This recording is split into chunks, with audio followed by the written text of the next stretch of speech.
a sua mão para cá. Senhor Deus e Pai Celestial, nós vamos ouvir Tua palavra, Deus. E nessa noite especial, foi escolhido, Senhor, o presbítero Jonas para ministrar Tua palavra.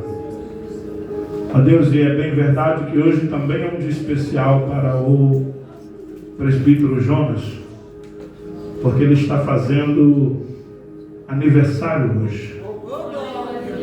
E hoje ele completa aniversário, mas o Senhor deu para ele um presente entregar para a gente. E nós vamos receber agora pelo poder da Tua palavra. Você fala conosco aqui. Hoje é aniversário do presbítero Jonas e também é aniversário da irmã Madalena.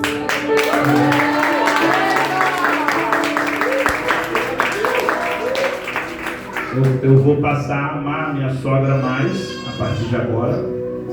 Por quê? Porque a partir de agora ela tem direito à aposentadoria. A gente vive uma vida esperando. Que coisa, né? O dia da aposentadoria mais novinho. Mas eu vou levar ela para a Arraial do Cabo com a aposentadoria dela. Amém? Vamos receber o presbítero Jonas com as palmas que nós Senhor.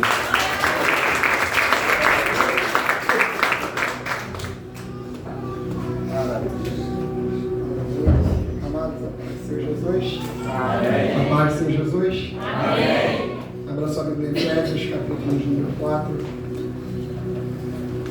Aleluia a Deus. Efésios, capítulo 4, versículos número 16. Oh, glória. Usa ele, Jesus. Aleluia. Glória a Deus. Os que acharam, digam amém. Amém. Faz aí, não, filho. Efésios, capítulo 4, versículo 16. Do qual todo o corpo bem ajustado e ligado pelo auxílio de todas as juntas, segundo a justa operação de cada parte, faz o aumento do corpo para a sua edificação em amor. Pode se assentar. Aleluia.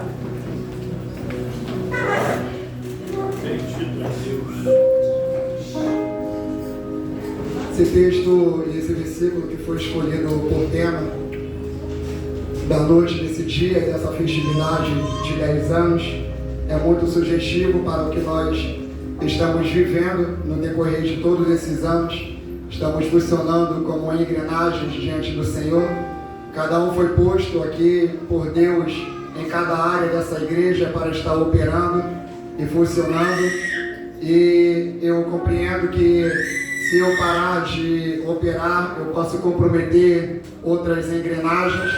E também compreendo que se você parar de operar, você pode comprometer a minha engrenagem. Então eu preciso dos irmãos, os irmãos também precisam de mim, nós precisamos do nosso pastor e o pastor, ele precisa dessa igreja. Eu quero externar a minha alegria em Deus pela vida do meu querido e amado pastor Alex Amaral. Ele diz que esta foi a maior loucura que ele fez dentre esses 10 anos, que foi a reforma da igreja em uma semana, as placas de gesso, a pintura, o piso, a placa lá fora, tudo isso está na conta do céu. Nós usamos o cartão da fé, crente e tudo acontecerá, e Deus irá fazer, porque Deus, ele conta com homens e mulheres que têm o dom da fé. O dom da fé é algo que Deus ele compartilhou à igreja do Senhor, pois o dom da fé é a chave que abre o impossível, abre o mundo espiritual. Quando nós olhamos para as circunstâncias, para a nossa pequenez, para a nossa debilidade e limitação diante do Senhor, e nós colocamos todos os nossos desejos em Deus, Ele opera a nossa vontade segundo a vontade dEle. Logo compreendo que a reforma dessa igreja nasceu no coração do Deus Todo-Poderoso que fez os céus e a terra. Deus, Ele cuida da estrutura do templo, porque nessa estrutura do templo está a igreja do Senhor. Então, como o Espírito Santo, Ele opera a regeneração dentro dos nossos corações, Ele também opera a reforma da casa dele, a reforma da igreja, e nós podemos desfrutar de todo esse conforto, porque Deus, Ele fez isso por intermédio da fé do nosso pastor e da nossa querida missionária Érica. E eu quero louvar a Deus pela vida dos servos do Senhor, a qual eu tenho muita estima em Deus e apreço na minha alma. Gostaria que você aplaudisse ao Senhor pela vida dos servos.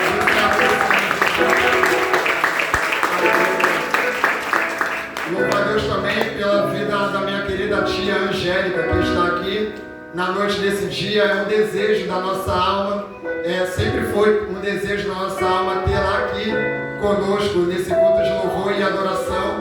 Sei que a senhora veio prestigiar o seu querido filho, primogênito, o homem, mas também é uma felicidade em nossos corações ter a senhora presente aqui. O texto que nós acabamos de ler, o texto de Efésios, é uma carta que o apóstolo Paulo escreveu para essa igreja quando ele estava preso em Roma. Ele estava preso por causa do Evangelho, ele seria julgado ali em Roma, e ele chega a dizer na carta de Filipenses que ninguém esteve no seu julgamento para o defender, mas ele conforta a sua alma em Deus, porque Cristo estava ali com ele para ele fazer a sua apologia, para fazer a sua defesa do Evangelho. O apóstolo Paulo, quando ele saiu de Efésios, depois de 3 anos doutrinando aquela igreja, ele confiou aquela igreja ao pastoreio do jovem Timóteo. E Timóteo agora ele envia cartas para o apóstolo Paulo para falar como é que está a igreja de Éfeso. E ele vai destacar alguns problemas, algumas questões que são assim de suma importância. E você perceberá que as questões que Timóteo ele compartilha com o apóstolo Paulo são coisas que nós vemos também nos dias de hoje. Porque o ataque que o inimigo ele faz contra a igreja não são novos, são ataques antigos. Mas por que ele continua fazendo? Porque infelizmente funciona. Infelizmente ele tem êxito nos ataques que ele faz, mesmo sendo antigos. Então o apóstolo Paulo ele vai responder agora ao pastor Timóteo e também à igreja. E quais são os problemas que está havendo na igreja de Efésios? O que acontece é que quando o apóstolo Paulo ele entra na cidade de Éfeso para apregoar o Evangelho do Senhor, ele vai se deparar naquela cidade com alguns homens e mulheres que eles são idólatras. Eles adoram a deusa Diana ou Ártemis, dependendo da região ali, ela era chamada de Diana. Eles adoram essa deusa Diana, porque eles acreditam que Diana ela veio de Júpiter. Ela caiu do céu naquela região da cidade de Éfeso, que fica na Ásia Menor, hoje em dia a Turquia. Eles acreditaram que a deusa Diana caiu do céu. Então eles começam a adorar e exaltar e engrandecer a essa imagem. E esses homens, eles não são ignorantes no que eles estão adorando. São homens completamente intelectuais. Eles são gregos. Então eles vivem dentro da doutrinação e da filosofia grega. Eles acreditam no gnosticismo. E o que é o gnosticismo? O gnosticismo acredita que de fato existe um Deus supremo, criador de todas as coisas.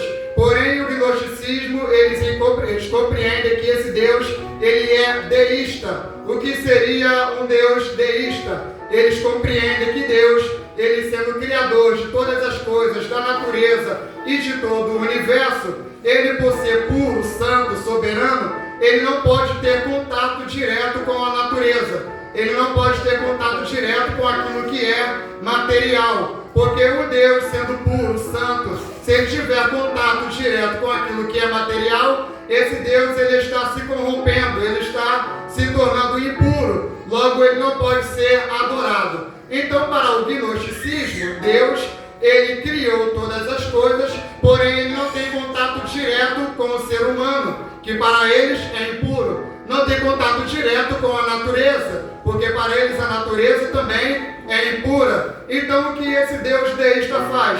Ele abandona a sua criação, ele abandona o homem, ele abandona toda a natureza. Então isso está sendo introduzido na igreja do Senhor. Isso está sendo introduzido dentro da igreja de Éfeso. E o apóstolo Paulo, no capítulo de número 1, ele vai trazer, do capítulo de número 1 ao capítulo de número 3, uma apologia, uma defesa à identidade da pessoa de Deus.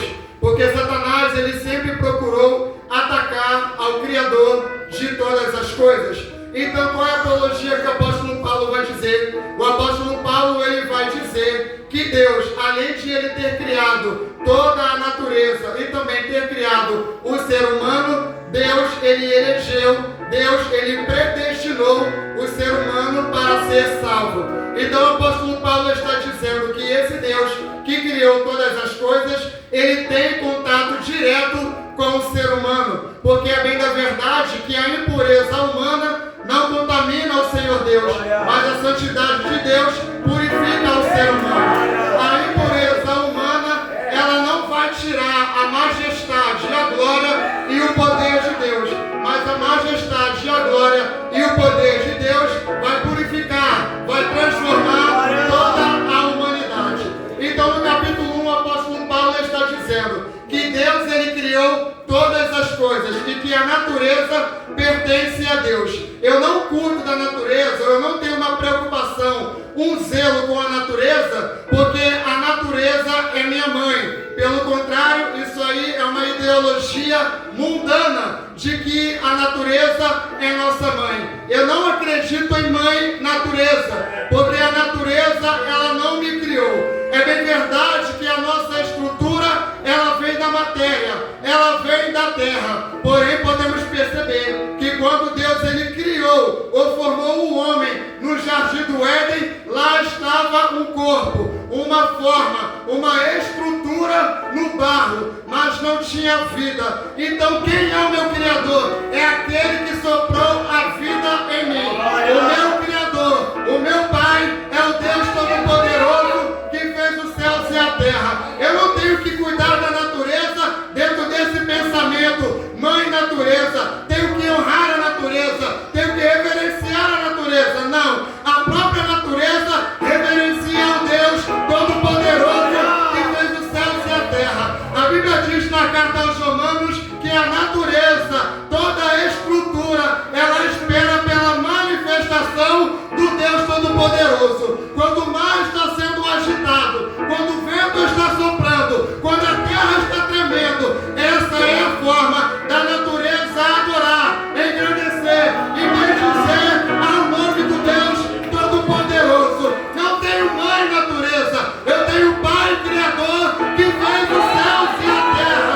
O Deus que te criou é aquele que te escolheu e que te elegeu para um propósito.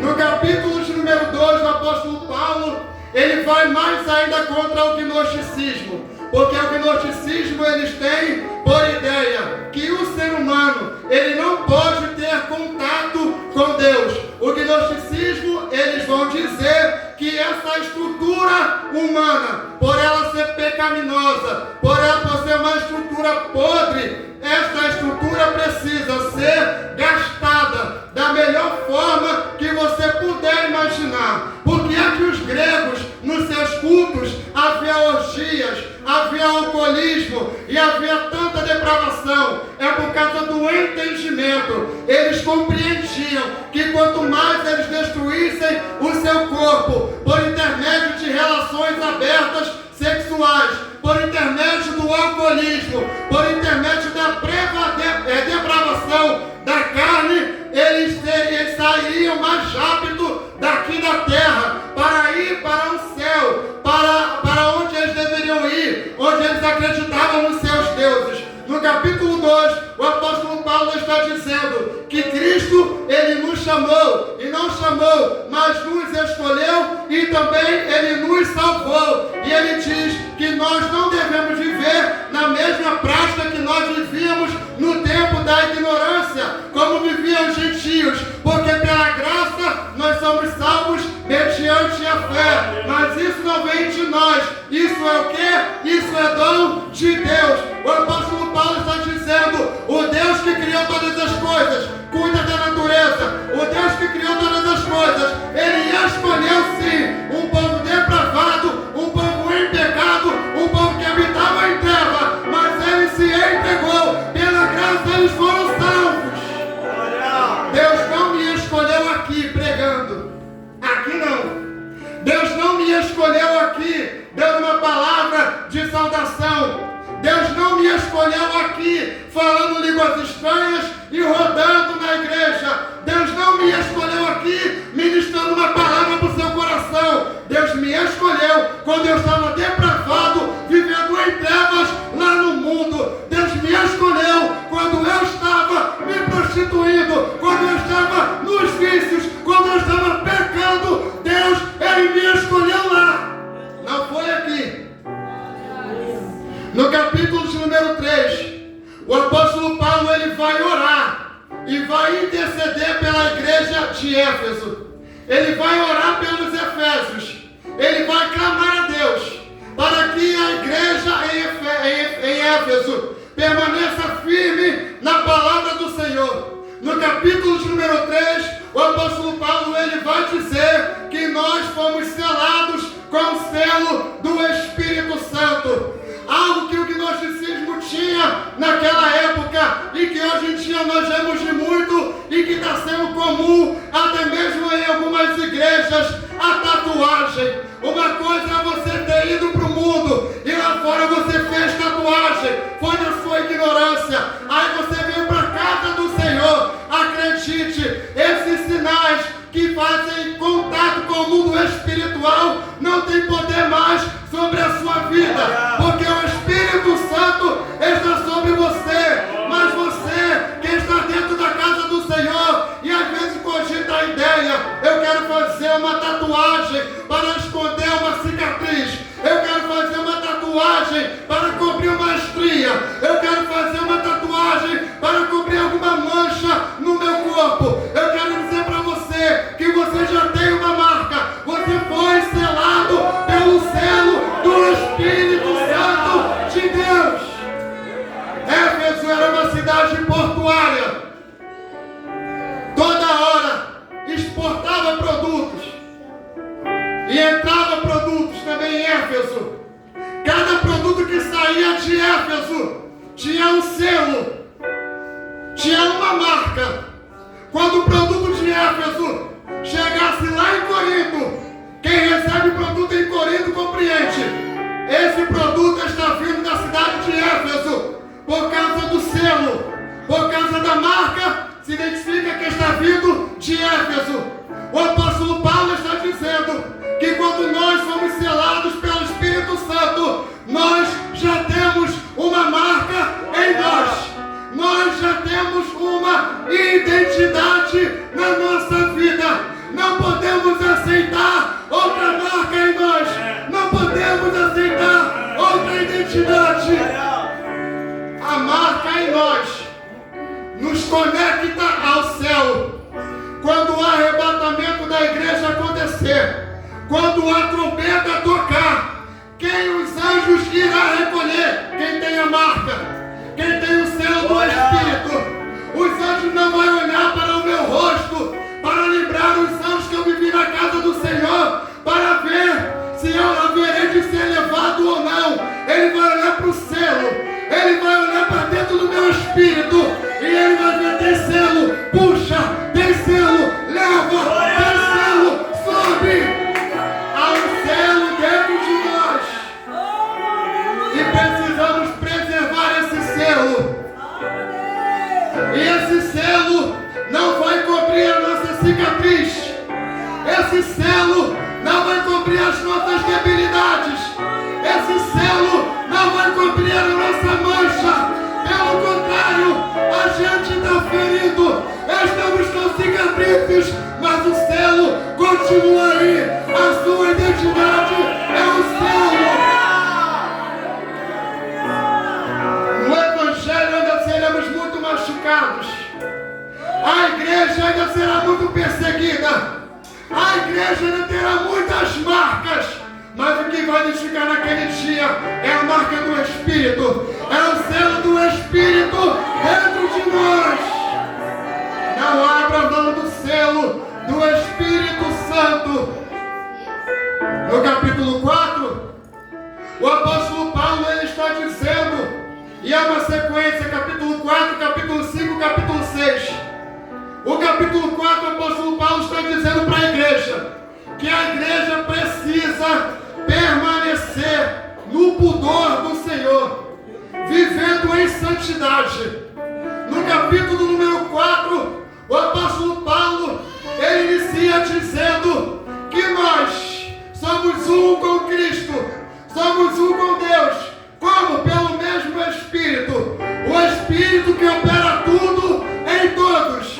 No capítulo número 4, o apóstolo Paulo está falando sobre dons ministeriais. Para que serve o apóstolo, o profeta, os pastores, os doutores, para esses momentos aonde esses homens e mulheres querem entrar na igreja para ensinar falsas doutrinas.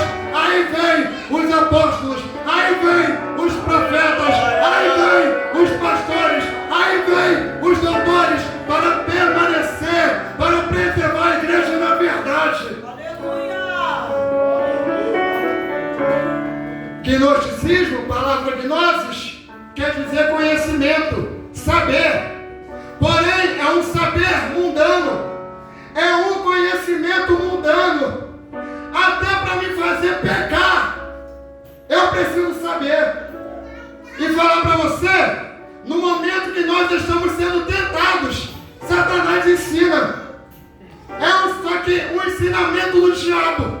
No momento que nós estamos sendo tentados, ele ensina como pecar, ele traz a facilidade de pecar, ele não fala a consequência do pecado, ele não fala o que vai acontecer se eu pecar, mas ele me ensina a ver, ensina a acessar, ensina a ir, ensina a palpar, ensina a ouvir, ensina a falar, ensina a fazer, ele ensina tudo. Porém, a palavra de Deus também é um ensinamento. A luz da palavra do Senhor vai me ensinar a temer a Deus, a andar em santidade, a rejeitar o pecado e a fugir da aparência do mal.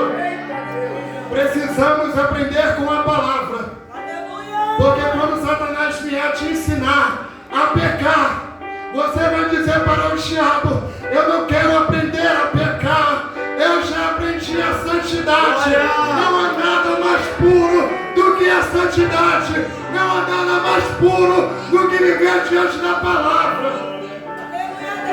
No capítulo 5, o apóstolo Paulo fala sobre família, fala sobre obedecer pai e mãe, fala sobre ser obediente a marido e a esposa, fala sobre ser obediente ao seu Senhor e o Senhor também não oprimir o servo. No capítulo 6, o apóstolo Paulo, ele fala como nós precisamos nos revestir da armadura de Deus para batalhar no mundo espiritual. Nós estamos aqui funcionando como uma engrenagem. E no que o diabo quer tocar? Aonde o diabo quer tocar na igreja? Quer tocar no nada a ver, no que tem, agora pode, tem que modernizar, vamos pintar o templo de preto e vamos fazer balada gospel, nós temos que modernizar, vamos usar uma roupa mais curta, nós temos que modernizar, vamos mostrar mais o nosso corpo. Isso aí é filosofia grega, isso aí é filosofia mundana. Aqui dentro não, aqui dentro é santidade. Dentro da casa do Senhor é santidade. Santidade pela palavra de Deus. Não dá para modernizar a igreja. Não dá para atualizar a igreja. Atualizar a igreja ao custo do mundo. Porque a igreja nunca será atualizada ou irá se adaptar ou se enquadrar aos costumes mundanos. A igreja do Senhor é sal. A igreja do céu é luz. A igreja do céu ilumina. A igreja do céu tempera. A igreja do céu conserva.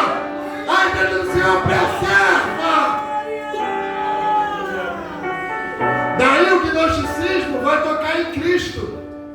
Porque eles vão dizer que não tem como haver um mediador entre Deus e os homens. Não tem como alguém vir na terra, morrer,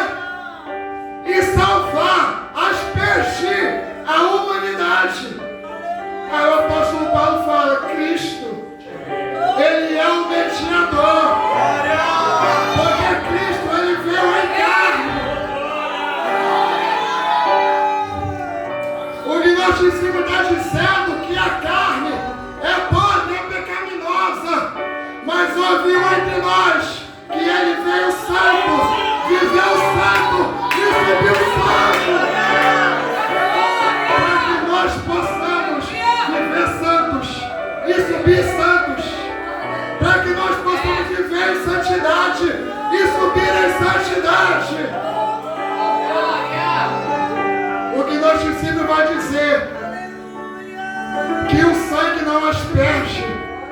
O apóstolo João também teve o mesmo problema. O apóstolo João, ele disse na sua epístola, a primeira, o apóstolo João, ele vai dizer que nós somos gerados da água e do sangue. O que nós dizemos dizer que tem como ser gerado só da água, só do batismo, do sangue não. Não tem como o sangue apagar o pecado do outro. O apóstolo João disse, tem. O sangue de Cristo apagou os nossos pecados.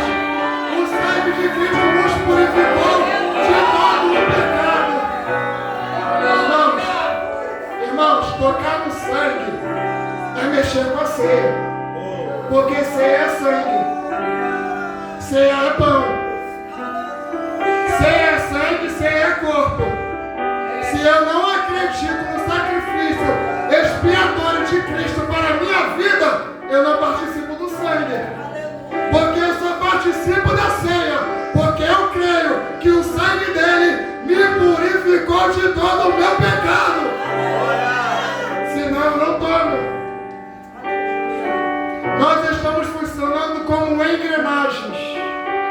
A preocupação dos dons ministeriais, daqueles que exerciam, é o quê? É preservar a igreja. Sabe o que o apóstolo Paulo disse quando ele saiu de Éfeso? Atos capítulo 19. Eu estou saindo daqui e será introduzido lobos devoradores que não perdoarão as ovelhas, que pregarão entre vocês fábulas de homens. E Timóteo estava lá como pastor fielmente batalhando em Éfeso para preservar a igreja. Como isso, presbítero? Gente, seria muito evidente se entrasse, Paulo Antônio, um filósofo grego, dentro da igreja de Éfeso e pedisse permissão para falar. Tu acha que Timóteo ia deixar? Você acha que os líderes, os bispos iriam deixar? Não iria. Como é que funciona? Como é que funcionava? Eu vou lá na igreja de Éfeso, aceito Jesus, vivo com eles, aprendo o que eles estão passando, eu terei um dia a oportunidade de falar também, irão confiar a mim a tribuna e eu vou trazer para eles a filosofia grega. Tu acha que isso é só daquele tempo? O que tem de ímpios que nunca se converteram, mas que já estão mais de 20, 30 anos dentro das igrejas, e agora tem um microfone para falar, tem uma sala para poder palestrar, e naquela sala, e diante do altar, e diante da igreja, começa a ensinar para a igreja sobre ideologia de gênero, começa a ensinar para a igreja que não é errado o aborto, começa a ensinar para a igreja que não é errado as drogas, começa a ensinar para a igreja que não é errado fornicar. Eu já falei aqui uma vez, tem novos, mas eu já fui de uma igreja onde no momento de Santa Ceia, o pastor, naquela igreja, irmão Gilberto, ele leu o texto de João, primeira epístola de João, onde João diz, filhinhos, não pequeis, mas se pecares, vocês têm um advogado junto ao Pai. Antes de ministrar a ceia, ele leu. A interpretação dele no texto foi, irmãos, olha o que João está falando, não pequeis. Mas se pecar, nós temos um advogado. Eu quero dizer para a igreja que nós podemos pecar. Olha João dizendo, irmãos, se pecares, nós podemos pecar. O que acontece é que alguns irmãos aqui querem pecar pecados escandalosos. E é isso que deforma a igreja. Peque, mas não peque pecado escandaloso. Em menos de um mês, 3 situações de fornicação entre os jovens, 5 casamentos adultérios, inclusive o próprio pastor estava traindo a esposa traindo o pastor. Aí Aí alguém vai dizer que ele tem um ano de evangelho. Tem não. São anos. Mas e as ideias? Por que não mudou? Porque não houve conversão. Porque não houve conversão. Meu Deus. Precisa haver conversão. Fica em pé.